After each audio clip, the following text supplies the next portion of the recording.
அனைவருக்கும் வணக்கம். இது சமர் டிவியின் சிறப்பு நேர்காணல். இந்த நேர்காணலில் தமிழ் மாநில பட்டதாரி ஆசிரியர் முன்னேற்ற கழகத்தினுடைய தலைவர் மிஸ்டர் பாரதி அவர்களோடு பேச இருக்கின்றோம். ஆசிரியர் பணி விவகாரங்கள் குறித்து பல்வேறு தகவல்களை அவரிடம் கேட்டிருக்கோம். ஐயா வணக்கம். வணக்கம் சார். நலமா இருக்கீங்களா? நல்லா இருக்கும். நல்லா இருக்கும் சார். இந்த தமிழ் மாநில பட்டதாரி ஆசிரியர் முன்னேற்ற கழகம் எந்த மாதிரியாக செயல்பட்டு இருக்குது? இந்த ஆசிரியர்களுக்கு என்ன மாதிரியான பணிகளை வழங்கிட்டு இருக்கு? அதாவது இந்த தமிழ் மாநில பட்டதாரி ஆசிரியர் முன்னேற்ற கழகம் அப்படி என்ற அமைப்பு எப்படி ஆரம்பித்தோம் அப்படின்னு சொன்னால் 2014 அதாவது 2013 நாங்கள் டெட் எக்ஸாம் பாஸ் பண்ணி சர்டிஃபிகேட் வெரிஃபிகேஷன்லாம் முடித்து வேலைக்கு போக முடியல. அது ஏன் அப்படின்னு கேட்கும்போது அந்த ஆசிரியர்களுக்கு இது வெயிட்டேஜ், அதாவது மெரிட் ப்ளஸ் டெட் மார்க் அப்படின்னு சொல்லிட்டாங்க. இதில் ஆசிரியர் தேர்வு வாரியத்தில் முதல்ல இருந்தே முறைகேடுகள் நடந்துக்கிட்டே இருக்குது. முறைகேடுகள்னால் எங்களுக்கு சரியான வழிகாட்டுதல் நடத்தவே இல்லை. அவங்க சும்மா ஏதோ ஒரு தேர்வு வைக்கணும், அதிலிருந்து தேர்வு செஞ்சு பணி நியமனம் செய்யணும் அப்படிங்கிறது மட்டும்தான் இருந்தது ஒழிய அதில் விரிவான திட்டம் எதுவும் இல்லை. விரிவான திட்டம் இல்லாதனால நாங்கள் உள்ளே போக முடியலை. முதல்ல டெட் எக்ஸாம் பாஸ் பண்ணணும் அப்படின்னு சொன்னாங்க. பாஸ் பண்ணியாச்சு. அது பிறகு merit plus TET exam mark அப்படின்னாங்க. அதுக்கு பிறகு பார்த்தா இல்லை நியமன தேர்வு எழுதணும் அப்படிங்கிறாங்க.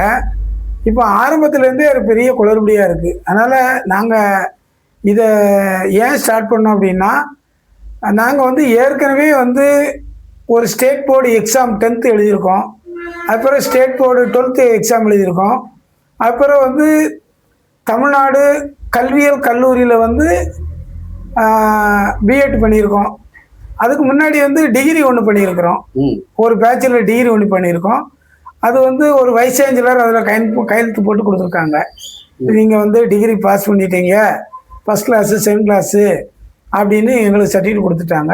அதுக்கு பிறகு தான் நாங்கள் டெட் எக்ஸாம் பிஎட் எக்ஸாம் எழுதுகிறோம். பிஎட் எழுதி முடித்த பிறகு பிஎட்டில் எங்களுக்கு ஒரு சர்டிஃபிகேட் கொடுத்துருக்காங்க. அது முடிஞ்ச உடனே தகுதி தேர்வுன்னு ஒன்று வைக்கிறாங்க. அதையும் எழுதி பாஸ் பண்ணாச்சு. மறுபடியும் ஒரு நியமன தேர்வுங்கிறது ஏற்றுக்கிற முடியலை. அதனால தான் இதை 2014 இதை ஸ்டார்ட் பண்ணோம். 2016 இதை முறையாக ரிஜிஸ்டர் பண்ணணும். இப்போ நீங்கள் சொன்ன மாதிரி ஆசிரியர் பணிக்கான தேர்வு அப்படிங்கிறது ஒரு வரமுறைப்படுத்தாமல் இருக்குது அப்படின்ற மாதிரி சொல்கிறீங்க. இந்த வரமுறைப்படுத்துவதற்கு நீங்கள் ஏதாவது திட்டம் வச்சுருக்கீங்களா? அதாவது தமிழக அரசு ஒரு பணி நியமன ஆணை வழங்கணும் அப்படின்னு சொன்னால் சில விதிமுறைகளை பின்பற்றணும். அந்த விதிமுறைகளை பின்பற்றின மாதிரி தெரியல. எப்படின்னா, ஒரு ஆசிரியர் தேர்வு வரையும் ஒரு எக்ஸாம் வைக்காங்க அப்படின்னா அந்த ஆசிரியர் தேர்வு எழுதக்கூடியவங்களுடைய ஆலோசனையை கேட்டிருக்கணும்.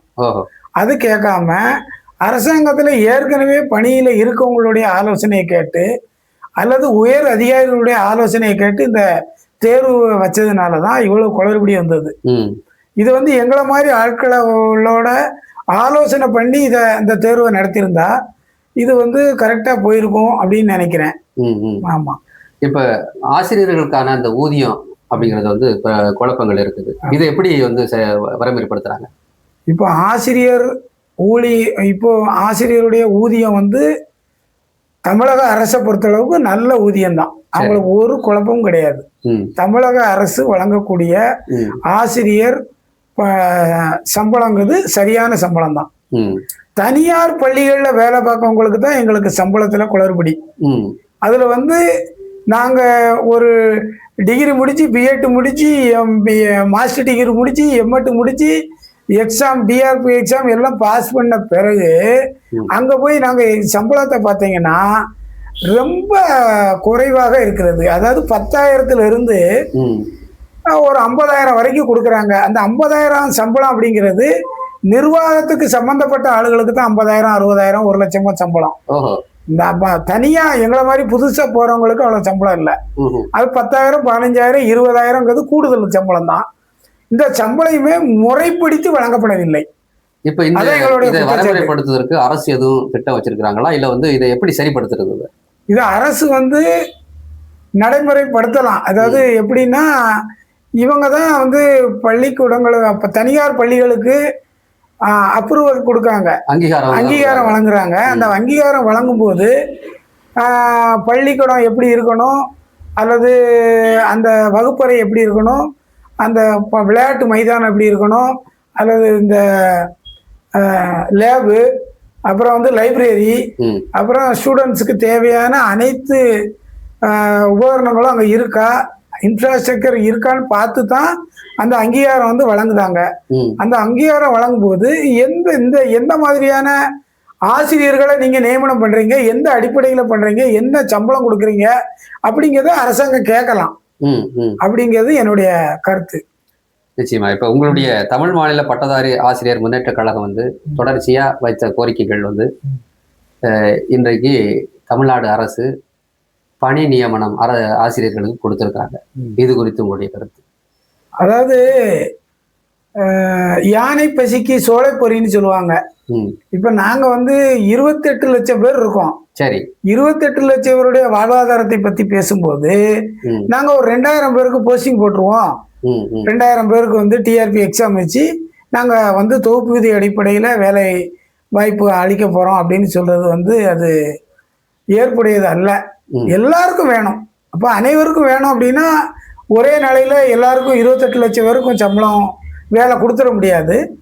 இப்போ தனியார் பள்ளியில வேலை பார்க்குறவங்களுக்கு அந்த வங்கி மூலியமாக பணம் வர்ற மாதிரி, சம்பளம் வர்ற மாதிரி அதை வந்து அரசு ஏற்பாடு செய்யலாம்.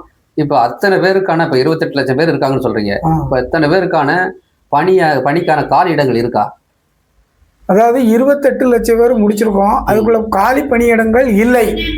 அது எல்லாருக்கும் தெரியும். சரி. அப்படி இருக்கும்போது நீங்க தனியார் கல்லூரி 774 கல்லூரிகளுக்கு நீங்க அங்கீகாரம் வழங்கி இந்த மாணவர்களுடைய அந்த கட்டண தொகை, கல்வி கட்டணமாக ஒரு தொகை வாங்குறீங்க. அப்போ ஒரு ஆளு 2 பேர்த்த வாங்கல, நீங்க வந்து வருஷத்துக்கு கிட்டத்தட்ட 1 லட்சம் பேர் வெளியில முடிச்சு வர்றாங்க. இப்ப தனியார் கல்லூரிகள்ல வந்து 1 லட்சம் முதல் 2 லட்சம் வரைக்கும் கொடுத்து தான் படிக்கிறாங்க. அந்த பிஎட்டோ எம்எட்டோ செகண்ட் கிரேடோ படிச்சு முடிக்கிறாங்க. அரசு கட்டணம்ங்கிறது கம்மி தான். அந்த அரசு கட்டணம் கம்மியா இருந்தாலும் அந்த கட்டணத்தை வாங்கிக்கிட்டு இவ்வளவு பேருக்கு நம்ம வந்து தனியார் கல்லூரிகளுக்கு அங்கீகாரம் இருக்கிறதுனால தான் மறுபடியும் எல்லாரும் படிச்சுட்டே இருக்காங்க. இதனால இந்த தனியார் கல்லூரியுடைய அங்கீகாரத்தை வந்து ரத்து செய்ய வேண்டும். அதாவது அவங்களுக்கு வந்து இவ்வளவு பேர் படிக்க வைக்க வேண்டாம், எவ்வளவு தேவையோ அந்த அளவுக்கு படிக்க வச்சா போதும். தேவைக்கு அதிகமானவர் வந்து ஆசிரியர் படிக்கிறாங்க அப்படின்னு சொல்ல வரீங்களா? ஆமா, தேவைக்கு அதிகமாக படிக்கிறாங்க. அதனால வந்து அந்த பணி நியமனத்துக்கான பாதிப்புகள் ஏற்படுது. கண்டிப்பா. அது வந்து எப்படின்னா எல்லாரும் வந்து வேலைக்காகத்தான் போராடிக்கிட்டு இருக்காங்க, அரசு வேலைக்காக. அப்போ போராடும் போது இந்த டீச்சர்ஸ்ல வந்து எளிமையா வேலை கிடைக்கும் அப்படின்னு தவறான ஒரு தகவல்கள் வந்து வெளியில வரும்போது அதை பெற்றோர்கள் அதை கவனிக்காம, நம்ம பையன் வந்து டீச்சருக்கு போனா சம்பளம் வாங்கிடுவான், 50,000 1 லட்சம் வாங்கிடுவான், அவங்களுடைய வாழ்க்கை வந்து வீடு பங்களான்னு நல்ல சொகுசு வாழ்க்கை வாழலாம், நம்மளுடைய பெண் பிள்ளைகள் வந்து நல்லா இருக்கும், அந்த நோக்கத்துக்காக அவங்க படிக்க வைக்காங்களே தவிர இதை வந்து ஃபுல்லா புரிஞ்சுக்கிட்டு யாரும் படிக்க வைக்கல. அதுதான் உண்மை. அடிப்படையிலே பிரச்சனை இருக்கு.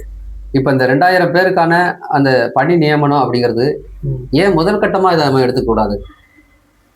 இத முதற்கட்டமா நம்ம எடுத்துக்கலாம், அதுல ஒன்றும் மாற்று கருத்து இல்லை. இப்ப இந்த 2000 பேரை வந்து எடுக்கிறது ஒரு வரையறுக்கத்தக்க விஷயமா கூட வச்சுக்கலாம். ஆனா இதுக்கு பற்றாது. இது வந்து எங்களுடைய ஆசிரியர்களுக்கு இது காணாது, இருக்கவங்களுக்கு வந்து காணாது, இருக்க தொகை ஆசிரியர்களுக்கு வந்து காணாது. இப்போதைக்கு என்ன பண்ணணும் அப்படின்னா தனியார் பள்ளியில் உள்ளவங்களுக்கு அந்த சம்பள முறையை வந்து அதை வரைமுறைப்படுத்தணும். தனியார் பள்ளியில் இருக்கக்கூடிய ஆசிரியர்களுக்கு வரைமுறைப்படுத்தணும். வங்கி மூலமாக அவங்களுக்கு அந்த சம்பளம் அரசு ஆசிரியர்களுக்கு இணையாக இந்த தனியார் பள்ளி ஆசிரியர்களையும் வரைமுறைப்படுத்தணும் இல்லையா? கண்டிப்பாக. ஆனா நான் அரசு வேலையில இருக்கவங்களுக்கு உள்ள சம்பளத்தை எதிர்பார்க்கல. ஏன் அப்படின்னா அரசு இப்போ வந்து ஏற்கனவே வந்து பொருளாதாரத்தில் வந்து பின்தங்கி இருக்கு, எங்களால் வந்து அதை ஒன்றும் பண்ண முடியல அப்படின்னு சொல்றாங்க. சம்பளம் கொடுக்க முடியலங்காங்க. அப்போ நம்ம அவ்வளோ பேருக்கும் அதே பழைய ஸ்கேல் கொடுக்க முடியாது, சம்பளம் கொடுக்க முடியாது. சரி, அதனால தான் இந்த தொகுப்பூதிய அடிப்படையில் எங்களுக்கு பள்ளி கல்வித்துறையில் மட்டும் இல்லாமல் மற்ற பொதுத்துறையில கூட எங்களுக்கு தொகுப்பூதிய அடிப்படையில் கொடுத்தா போதும். ஒரு செகண்ட் கிரேட் படிச்சா ஒரு 25,000 ரூபா, ஒரு பிஎட் படிச்சா 30,000 ரூபா, ஒரு எம்எட் பண்ணா ஒரு 35,000 ரூபா, இந்த மாதிரி ஒரு சம்பளம் போதும். எங்களுக்கு தகுதி அடிப்படையில தொகுப்பூதிய அடிப்படையில சம்பளம் போதும். எங்களுக்கு வந்து முழு சம்பளமா தேவையில்லை. ஏன்னா அது பண்ண முடியாது அப்படின்னு நாங்க தெரிஞ்சுக்கிட்டோம். அதனால அரசுக்கு இதை ஒரு கோரிக்கையா நாங்க வைக்கிறோம், அவ்வளவுதான். பல்வேறு கேள்விகளுக்கு பதிலளித்த நம்முடைய பாரதி அவர்களுக்கு சமர் டிவியின் சார்பாக நன்றிகளையும் வாழ்த்துக்களையும் தெரிவித்துக் கொள்கிறோம். வேறொரு நேர்காணலில் சந்திப்போம். நன்றி, வணக்கம். வணக்கம் சார்.